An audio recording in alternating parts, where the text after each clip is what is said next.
Thank you, Mr. Dartmouth. You have 1.5 minutes. Thank you, Chair.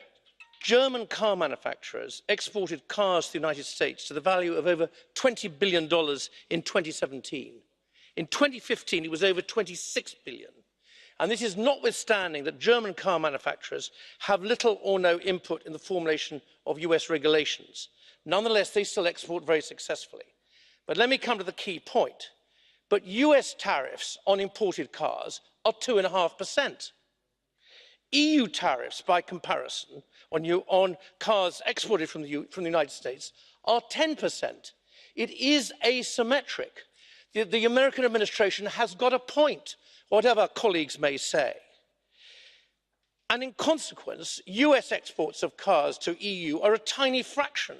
They're only $48 million versus $20 billion. Now to the resolution. The resolution criticises the US for withdrawing from the Paris Agreement. But Mr. Jadot, you cannot have the government that you want in someone else's country. Indeed, you can't always have the government that you want in your own country. I certainly know that now and have done for some years. What we're looking at here is, you can say, is the politicisation of trade, and the politicised paraphernalia in this resolution shows how difficult and tricky it is for the EU to finalise trade agreements. And that is the penalty that the people of the EU member states pay for the politicisation of trade, which is aided and abetted by so many colleagues, and something I regret and deplore. Herr Dartmouth. Mr. Dartmouth. Herr Dartmouth. Herr Jambot. There's a request for a blue card. Can I grant that, Mr. Jadot?